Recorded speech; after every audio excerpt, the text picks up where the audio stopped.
देवदर्शन जर आम्हाला घ्यायचं असेल, देवाची कृपा आमच्यावर झाली पाहिजे असं जर आम्हाला वाटत असेल, तर त्यासाठी आम्ही काय केलं पाहिजे? भगवंत म्हणतात, मये व मन अदत्स्व, मन माझ्या ठिकाणी अर्पण करा, माझ्या चरणी अर्पण करा. देवाची कृपा आमच्यावर व्हावी, देवाचं दर्शन आम्हाला घडावं असं जर वाटत असेल तर आम्ही काय केलं पाहिजे? मयबुद्धी निवेशय. भगवंत म्हणतात, तुमची बुद्धी माझ्या ठिकाणी स्थिर करा, म्हणजे तुमच्यात आणि माझ्यात फरक राहणार नाही, भेद राहणार नाही. निवेशिष्यसि मय व अतरुद्व न संशय. आम्ही त्या ठिकाणी प्राप्त होऊ, आम्हाला देव प्राप्त होईल, अर्थात त्या स्वरूपास आम्ही प्राप्त झाल्याशिवाय राहणार नाही. असो,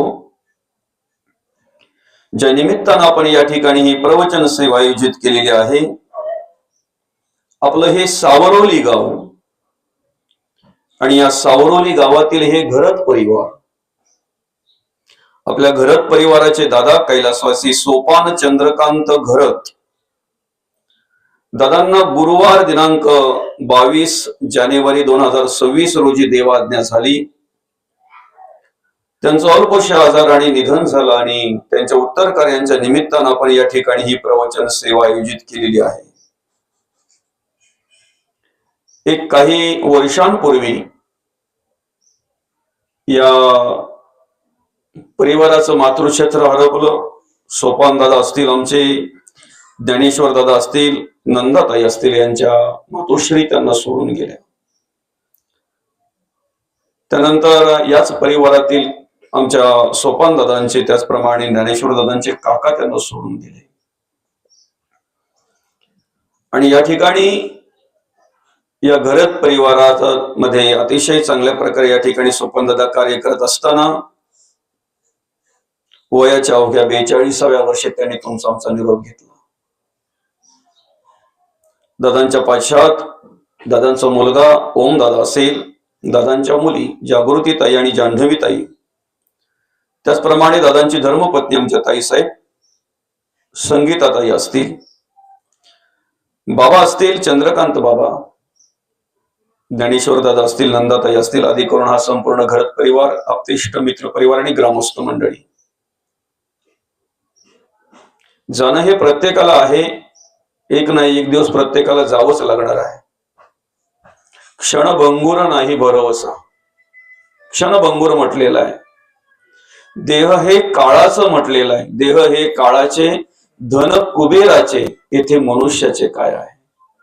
आम्ही बोलतो, आम्ही नेहमी ऐकतो, पण अंतःकरणपूर्वक त्याचा किती विचार करतोय याच्यावर महत्व आहे, नाही का? नेहमी आम्ही ऐकत असतो, नेहमी आम्ही बोलत असतो, श्रवण करत असतो. देह जाईल जाईल याचे काळ वा खाईल. बर का?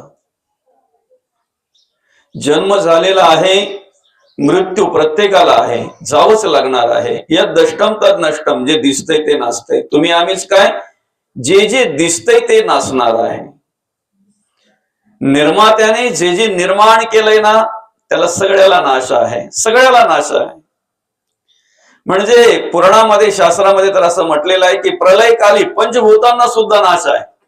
पृथ्वी, आप, तेज, वायू आणि आकाश, कारण निर्माण केलेलं आहे ना, नाही का? जे जे निर्माण केलंय ना, ते सगळ्याला नाश आहे. फक्त ते सगळं पाहत असताना, सगळं अनुभवत असताना आम्ही एवढं स्मरणात ठेवलं पाहिजे, निर्माता अविनाश आहे, निर्मात्याला नाश नाही. बरं का? देह जाईल जाईल यासी काळ बा खाईल, पण देहाला सांभाळणारा, देहाची सेवा करणारा, देहाकडून कार्य करून घेणारा, सगळ्या इंद्रियांना चेतना देणारा तो देव मात्र येत नाही आणि जातही नाही, तो असतच असे सर्व काळ. येणं जाणं शरीराला आहे, देहाला आहे, नाश शरीराला आहे, देहाला आहे. बरे का? मग त्या अंतरात्म्याचं काय, त्या देवाचं काय? तर ज्या पद्धतीने आम्ही आज या ठिकाणी उत्तर कार्यांच्या निमित्तानं या परिवाराच्या दुःखामध्ये सहभागी होण्यासाठी उपस्थित आहोत, या ठिकाणी आलेलो आहोत.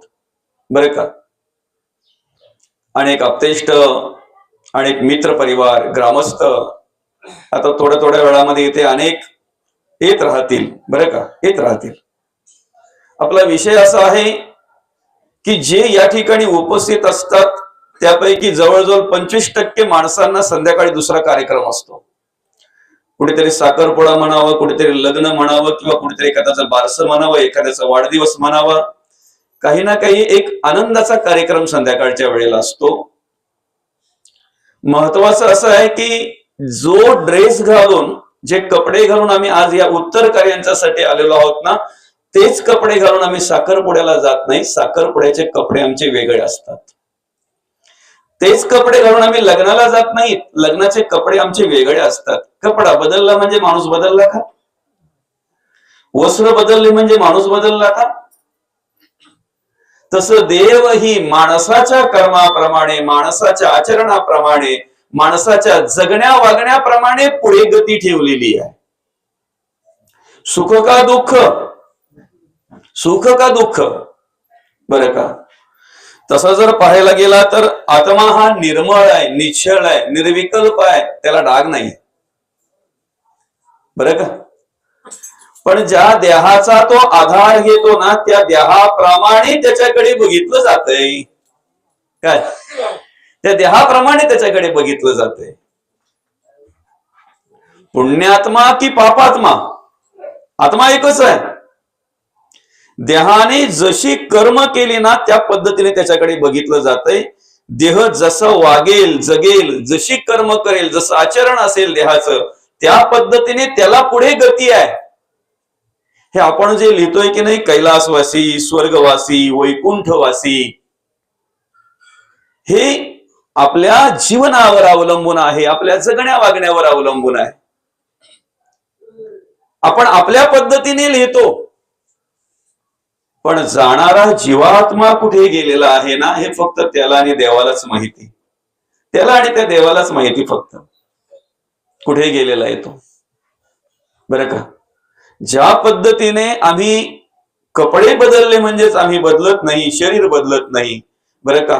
याच भावार्थ दीपिकामध्ये, अर्थात याच ज्ञानेश्वरी ग्रंथामध्ये मौली आम्हाला ओळख करून देत असताना असं म्हटलेलं आहे, माणसाची आयुष्यामध्ये फक्त अवस्था बदलत जाते, बरं का. मौली आम्हाला जे आयुष्य भगवंताने दिलंय की नाही, आता शास्त्रामध्ये आम्हाला 100 वर्ष आयुष्य दिलेलं आहे, पण तेवढं मिळत नाही, तेवढं मिळत नाही, बरं का. असो, पण जर एखाद्या ठिकाणी तेवढं मिळालंच ना, तर मग लहानाचा तरुण, तरुणाचा वृद्ध, ह्या अवस्था माणसाच्या आयुष्यामध्ये आपोआप बदलत जातात, आपोआप बदलत असतात, बरं का. मौली अवस्था बदलली म्हणजे देह बदलत नाही. काय बाबा, बरोबर आहे की नाही? अवस्था बदलली म्हणजे देह बदलत नाही. तो लहानाचा तरुण झाला, तरुणाचा वृद्ध झाला, शरीर तेच आहे, देह तेच आहे, देह नाही बदललं. तसं आमच्या कर्माप्रमाणे, आमच्या आचरणाप्रमाणे, आमच्या जगण्या वागण्याप्रमाणे त्या अंतरात्म्याकडे बघितलं जातंय. त्या अंतरात्म्याला पुढे काय गती आहे ती प्राप्त होत असते, काय गती आहे ती प्राप्त होत असते, बरं का. एका साधू पुरुषाला एका संसारिक माणसाने विचारलं की, म्हणे असा अनुभव येतोय की देवाचं जे करतात, देवाचं जे नामस्मरण करतात, देवाचं जे भजन पूजन करतात, देव कार्य जे करतात, धर्म कार्य जे करतात, देश कार्य जे करतात, बरं का, तेही मरतातच ना, तेही मरतातच ना. आणि जे काहीच करत नाहीत, जे काहीच करत नाहीत, तेही मरतात. मरावं तर सर्वांनाच लागतंय ना, मग फरक काय आहे म्हणे, फरक काय आहे? आणि त्याच्या बोलण्यामध्ये तेवढंच तथ्य आहे, बरं का. कारण हा प्रश्न आम्हालाही कधी कधी आमच्या जीवनाच्या मार्गावर वाटचाल करत असताना पडतो. काय माहिती आहे का, की जे परमार्थ करतायत, जे भक्ती करतायत, जे समाजसेवा करतायत, जे समाजामध्ये समाजाचा अधिक करून विचार करतायत, त्यांच्यावर पण प्रसंग येतातच. आणि जे कोणासाठी काहीच करत नाहीत त्यांच्यावर पण प्रसंग येतात. मग फरक काय आहे? फरक काय आहे बरं का? त्यावेळेला त्यांच्या भाषेमध्ये त्याला समजवण्याचा प्रयत्न केला त्यांनी बरं का. माणूस जन्माला येताना संचित आणि प्रारब्ध जन्माला येताना घेऊन येत असतो. प्रत्येक जण संचित आणि प्रारब्ध आपल्या बरोबर असते बरं का. आयुष्यभर आम्हाला पुरून उरेल एवढी आर्थिक, कायिक, वाचिक आणि मानसिक सगळ्या प्रकारची शिल्लक भगवंताने आमच्या बरोबर ते गाठोड दिलेलं आहे. प्रत्येकाच्या बरोबर दिलेलं आहे बरं का मौली, प्रत्येकाच्या बरोबर दिलेले. म्हणून तर म्हटलेलं आहे, मनात वांचिरे पूर्व संचित केले. जन्माला घालण्याच्या आधी ती सगळी व्यवस्था भगवंताने आमची केलेली आहे बरं का. मुलगा करता कमवता होण्याच्या आधी बापाला चिंता असते, त्याच्यासाठी मी काहीतरी करून ठेवलं पाहिजे. खरंय की गोड आहे? प्रत्येक बापाला काय वाटतंय, मुलगा माझा मोठा होण्याच्या आधी त्याच्यासाठी मी काहीतरी करून ठेवलं पाहिजे. अरे मग बापाला जर असं वाटत असेल की मुलासाठी मी काहीतरी करून ठेवलं पाहिजे, तर निश्चित ज्या देवाने आम्हाला जन्माला घातलंय ना, त्या देवाने सुद्धा आमची व्यवस्था करूनच या ठिकाणी आम्हाला जन्माला घातलेला आहे. व्यवस्था करूनच जन्माला घातलेला आहे बरं का. मग आम्हाला काय करायचं आहे? साधं उदाहरण आहे. आमच्या पंजोबाला पण वाटायचं आमच्या आजोबांनी बसून खावं, माझ्या मुलाला काही करायला लागावं नाही, काही करायची गरज लागली नाही पाहिजे, एवढं कमवून ठेवायचं आहे. माझ्या आजोबांनाही वाटत होतं की माझ्या वडिलांनी बसून खाल्लं पाहिजे, अगदी मस्त मौज मजा केली पाहिजे, भरपूर कमवून ठेवलं पाहिजे माझ्या मुलांना बरं का. आजोबांना कार्य करावं लागलं, वडिलांनाही कार्य करावं लागलं. माझ्या वडिलांनाही वाटलं होतं की मुलांनी अशी मस्त आनंदात राहिलं पाहिजे, बसून खाल्लं पाहिजे, एवढं कमवून ठेवायचं आहे. पण तरी सुद्धा आपल्यालाही काही ना काही करावंच लागतंय, काही ना काही करावंच लागतंय. त्याला म्हणतात क्रियमान कर्म. आमच्या बरोबर काय दिले भगवंतानी? संचित आणि प्रारब्ध. आम्हाला काय करायचंय? क्रियमान कर्म करायचे. क्रियमान कर्म करून त्याच्यामध्ये वाढवायचंय की घटवायचंय ते आमच्या हातात आहे. किती सोपं आहे ना. एखादी बाई जर, एखादी ताई जर माझी कुठे बाजाराला जर जात असेल ना, कुठे प्रवास जर करत असेल ना, तर वडील किंवा आई काय म्हणते, बरं की साधारणतः 50 रुपये खर्च आहे तुला परत येण्यासाठी, हे 70 रुपये ठेव बरं का. हे 70 रुपये तुझ्या जवळ ठेव, 50 रुपये साधारणतः खर्च आहे जाऊन येऊन तुला. आता दिलेले पैसे आई वडिलांनी आहेत तिच्याकडे, खर्च करायचं कोणावर अवलंबून आहे? खर्च करायचं अवलंबून कोणावर आहे? तिच्यावर आहे. ते कसे खर्च करायचे, किती खर्च करायचे, कशासाठी खर्च करायचे, जसं त्या मुलीवर अवलंबून आहे, तसं भगवंताने आम्हाला जे प्रारब्ध आणि संचित आमच्या बरोबर दिलेलं आहे. देव कार्य केल्यानंतर, धर्म कार्य केल्यानंतर, देश कार्य केल्यानंतर, समाज कार्य केल्यानंतर त्याच्यामध्ये वाढ होते. अर्थात पुण्य कर्म केल्यानंतर त्याच्यामध्ये वाढ होते, मात्र पाप कर्म जर केली तर त्याच्यामध्ये घट होते. आता घटवायचं की वाढवायचं हे कोणाच्या हातात आहे? आमच्या हातात आहे. आमच्या जगण्या वागण्यावर ते अवलंबून आहे बरं का, घटवायचं की वाढवायचं. आता विषय काय माहितीये का? जन्म झालेला आहे, मृत्यू प्रत्येकाला आहे, जावं प्रत्येकालाच लागणार आहे. मधल्या काळाला म्हणतात आयुष्य. किती असावं आमच्या हातात आहे का? किती असावं आमच्या हातात आहे? नाही ना. ओम दादाच्या स्वप्नातही नसेल की माझे वडील, किंवा त्या ताईच्या स्वप्नातही नसेल माझे, नाही का. आणि अवघ्या 42व्या वर्षी आम्हाला सोडून जाणार आहेत. कुठल्या नातेवाईकाला असं वाटलं होतं? कुठल्या मित्रांना, कुठल्या कुटुंबातील कोणत्या व्यक्तींना असं वाटलं होतं की अवघ्या 42व्या वर्षी आमचा दादा जाणार आहे? बरं का. विधात्याने या सृष्टीची निर्मितीच अशी केलेली ना दादा, एक धागा सुखाचा 100 धागे दुःखाचे. अनेक धागे दुःखाचे सहन करत करत करत करत आम्ही आमचं जीवन जगत असतो. अनेक धागे दुःखाचे सहन करत करत आम्ही जीवन जगत असतो आमचं. कशाच्या आशावर आहे? कुठेतरी एक सुखाचा धागा ठेवलेला आहे ना, कुठेतरी एक सुखाचा धागा ठेवलेला आहे ना. आज न उद्या तो आम्हाला मिळेल, आज न उद्या तो आम्हाला प्राप्त होईल, या आशेने आम्ही जगत असतो बरं का. पण हे सगळं काही कार्य करत असताना आम्ही हे स्मरणात ठेवलं पाहिजे की आमच्या हातात काहीच नाही. काहीच नाही म्हणजे सोपान दादांचे बाबा चंद्रकांत बाबा, सोपान दादा 1.5-2 वर्षांपासून, 1-1.5 वर्षापासून आजारी होते. दवाखाना चालू होता, डॉक्टर उपचार चालू होते. शेवटच्या वेळेला ते अगदी जर पाहायला गेलं तर मृत्यूच्या दाढेमध्ये गेले, काळाच्या जवळ गेले, त्यावेळेला त्या बाबांनी देवाला प्रार्थना केली नसेल का? अरे या मुलांचं मातृक्षेत्र हरपलं देवा, बाईला माझ्या घेऊन गेलास, माझ्या समोर मुलाला नेतोयस, तुझी जर जागा देवा एक रिकामीच झालेली तर मला नेऊन ती जागा भरून घे ना दादा.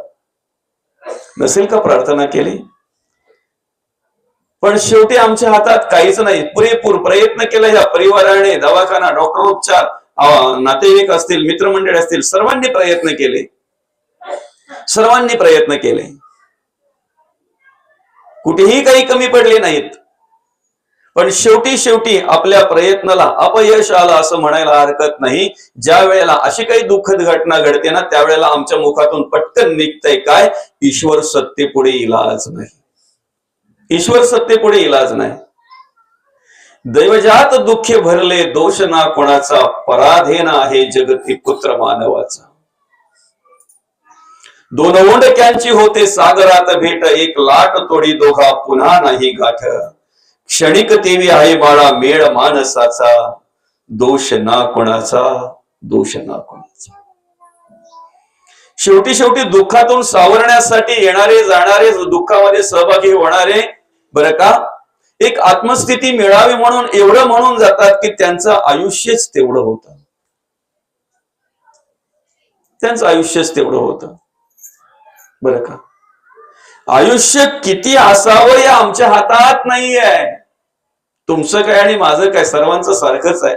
ज्ञानी असू द्या, अज्ञानी असू द्या, सुशिक्षित असू द्या, अशिक्षित असू द्या, कुठल्याही जातीचा, धर्माचा, पंथाचा कोणीही असू द्या, किती आयुष्य असावं हे आमच्या हातात नाहीये. पण ते आयुष्य कसं असावं हे मात्र आमच्या हातात आहे. आयुष्य कसं असावं हे आमच्या हातात आहे. आणि म्हणून मग आम्ही विचार केला पाहिजे की मग काय करायचंय. त्या साधूने त्या संसारिकाला अनेक गोष्टी पटवून दिल्या, अनेक पद्धतीने पटवून देण्याचा प्रयत्न केला त्याला, बरं का. शेवटी त्याला ते विश्वास बसत नाही. मग काय झालं माहितीये का, एकाच गावामध्ये एकाच दिवशी 2 माणसांची घटना लिहिलेली होती, मृत्यू लिहिला होता, बरं का. एकाच गावामध्ये वेगवेगळ्या 2 माणसांचा मृत्यू एकाच दिवशी ती घटना लिहिलेली होती. आणि अंतर्ज्ञानी जे असतात त्यांना काही गोष्टी समजतात, बरं का. समजत नाही असं नाही. जे अंतर्ज्ञानी असतात ना, जेवढी साधना तपश्चर्या ज्यांनी तेवढी केलेली असते ना, त्यांना काही गोष्टी कळतात सुद्धा. त्यामुळे मग त्या माणसाला एक पटवून देण्यासाठी मग त्याने काय सांगितलं माहितीये का, ठीक आहे, अमक्या दिवशी आपल्या गावामधून अशी 2 माणसं जाणार आहेत, एक दिव्य दृष्टी देऊन तुला त्या ठिकाणी तुला पाहता येईल काही गोष्टी काय घडतात त्या, बरं का. आणि मग ज्या वेळेला एक माणूस शेवटची वेळ अगदी या जगाचा निरोप घेतोय, त्यावेळेला त्याच्या अंतरात्मा निघतोय आणि त्या देहाला लात मारतोय. लात म्हणजे का बाबा, त्याचा तिरस्कार करतोय, त्या देहाचा तिरस्कार करतोय, मत्सर करतोय त्या देहाचा. एक पश्चाताप करून तो त्या ठिकाणी तो निघत असतोय आणि देह सोडून जातोय तो, बरं का. हे दृश्य त्यांनी बघितलं. काही काळानंतर, काही वेळानंतर दुसरा माणूस त्यांच्याच गावातून जातोय. त्यावेळेला त्याच्याकडे त्याला नेलं, तिथे त्यालाच दिसेल अशा प्रकारे. त्या शरीरातून ज्या वेळेला तो आत्मा निघाला, त्यावेळेला दोन्ही हात जोडून नमस्कार करून त्या देहाला आणि अगदी आनंदाने म्हणावं अशा पद्धतीने संतुष्ट होऊन त्या ठिकाणी तो अंतरात्मा निघून गेला. दोन्ही अवस्था बघितल्यानंतर मग याला प्रश्न पडला, असं का, बरं का.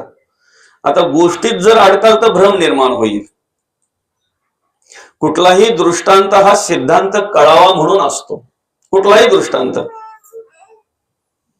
नेमका मग त्यावेळेला त्याने विचारलं असं का झालं. मग त्याने सांगितलं की तुझ्या समोरच आहे, ज्या शरीरातून जो आत्मा निघाला असंतुष्ट झाला, संतुष्ट नाही, पश्चाताप झाला, त्या शरीराने आयुष्यभर काय केलं बरं, काय केलं त्या देहाने आयुष्यभर.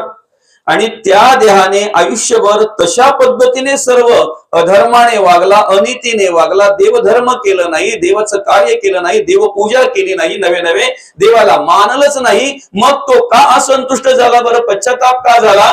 तर ऐका, 83,99,999 योनीतून मुक्त होण्यासाठी ज्या देहाचा आधार मी घेतला होता ना, जे कार्य त्याने करायचं होतं ते कार्य न केल्यामुळे, ऐकताय का, ते कार्य त्या देहाने न केल्यामुळे मग काय झालं, त्या एका देहाच्यामुळे त्या जीवात्म्याला 83,99,999 योनी प्राप्त झाल्या.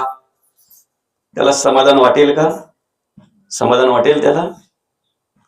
आणि ज्या देहाने देव कार्य केलं, धर्म कार्य केलं, नीतीने वागला, नीतीने जगला, जेवढं चांगलं कार्य करता येईल तेवढं चांगलं कार्य केलं, जेवढं पुण्य कर्म करता येतील तेवढं पुण्य कार्य केलं, समाज कार्य केलं, समाजाचा विचार केला, बरं का, अशा पद्धतीने वागला जगला, म्हणून त्याचा देह सोडताना तो अंतरात्मा संतुष्ट होऊन गेला का, बाबा या देहाचा आधार घेतला म्हणून मी मुक्त झालो, या देहाचा आधार घेतला म्हणून मी मुक्त झालो. मग त्या देहाने काय केलं, मन देवाच्या चरणी अर्पण केलं, बुद्धी देवाच्या चरणी स्थिर केलं, मय व मन अदस्व मय बुद्धी निवेश हा. आता तो अंतरात्मा कुठे जाईल, निवेशिसी मय व अतरुद्व न संशय हा, मूळ स्वरूपास प्राप्त होईल. ज्या ठिकाणाहून आलेला आहे त्या ठिकाणाला तो प्राप्त होईल. बरं का, आता साधं उदाहरण आहे बघा, आपल्या रोजच्या नेहमीच्या आपल्या जीवनातलं आपल्याला अनुभवायला येणार. बरं का, वडिलांना तेव्हाच आनंद वाटतो ज्या वेळेला मुलगा वडिलांच्या विचाराप्रमाणे चालतो. बाप कोणाचाही असू द्या, वडील कोणाचेही असू द्या, वडिलांना तेव्हाच आनंद वाटतो ज्या वेळेला मुलगा वडिलांच्या सांगण्याप्रमाणे चालतो. मग ऐका ना, जर मुलाने वडिलांच्या सांगण्याप्रमाणे जगला वागला तर बापाला आनंद होतोय. मग ज्या निमित्तानं देव आमच्या देहामध्ये शरीरामध्ये आलेला आहे तेच कार्य जर आमच्याकडून घडलं तर देव सुद्धा संतुष्ट होणार नाही का? देवाची कृपा आमच्यावर होणार नाही का? आता साधं उदाहरण आहे बघा, किती जवळ आलो आपण कसल्या देवाच्या कृपेच्या, देवाच्या कृपेच्या किती जवळ आलो आपण. देवाची कृपा आमच्यावर व्हावी म्हणून आम्ही काय काय काय काय करतो, पण याचा विचार करतो का की आमच्या जगण्या वागण्याने देव संतुष्ट असेल का, देवाला समाधान वाटत असेल का?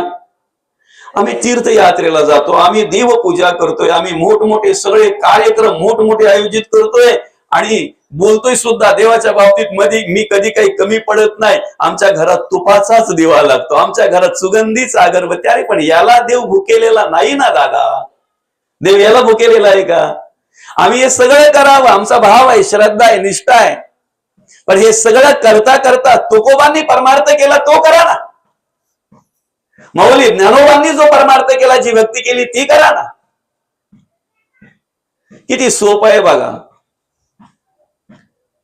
तुकोबांच्या पावलावर पाऊल ठेवून जर चालायचं असेल, माऊलींच्या पावलावर पाऊल ठेवून जर चालायचं असेल तर आमच्या मनामध्ये एवढा स्वच्छ विचार पाहिजे की ज्यांनी त्रास दिलाय ना त्यांचंही भलं हो, ज्यांनी आम्हाला छललंय, त्रास दिलाय, ज्यांनी आमचा अपप्रचार केलाय ना त्यांचंही भलं हो, त्यांचंही भलं हो. त्यांचं वाईट कधीच चिंतन केलं नाही, त्यांचं वाईट हो असं कधीच चिंतन केलं नाही. आता बघा, माऊलींचं जीवन चरित्र जर आपण बघितलं, माऊलींचं आई वडिलांनी देहांत प्रायचित्ताची शिक्षा भोगावी. फक्त कल्पना करा त्या ठिकाणी जर आपण असतो तर. मुलांना जगता वागता यावं, समाजाने स्वीकारावं, मानपत्र द्यावा म्हणून आई वडिलांनी देहांत प्रायचित्ताची शिक्षा भोगली. अहो आपल्या भाषेत सांगायचं आणि अगदी आपल्याच लेवलला सांगायचं म्हटल्यानंतर लोकांनी त्यांना आत्महत्या करायला लावली. बरं का, देह सोडायचंय, देह सोडून जायचंय, देहांत प्रायचित्त. त्याच्यानंतरही माऊलींना सहज स्वीकारलं नाही ना लोकांनी, सहज स्वीकारलं. अरे नुसती एखाद्याच्या अंगावर सावली जरी पडली तरी त्याने लगेच म्हणावा, अरे रे रे रे रे संन्याशाच्या पोराची सावली पडली रे बाटलो, रे बाटलो. लगेच त्याने जाऊन इंद्रायणीच्या डोहामध्ये आंघोळ करावी. बाबा खरंय की खोट आहे, बरोबर आहे की नाही? माधुकरी मागायला कधीतरी जावं, ज्यांच्या घरात जावं, त्यांचे खटाखट दरवाजे लागावेत, एखाद्या माय माऊलीला माझ्या कीव यावी, लहान पोरं आहेत, खाल्लं पाहिजे, भूक लागली असेल त्यांना म्हणून काहीतरी तिने वाढावं त्यांच्या पात्रामध्ये, आणि ती माधुकरी लपून लपून अगदी कसं तरी पुढे पुढे सरकत जावं, पुढे पुढे आपल्या घराच्या दिशेने निघावं का, तर माझी लहान बहीण आहे मुक्ताई, सोपान काका आहेत, दादा आहेत. पण तेच जर एखाद्या नराधमाला कळालं तर त्याने तीच जोडी उलटी करावी त्या रस्त्यावर आणि विचारावं आणि सांगावं, काय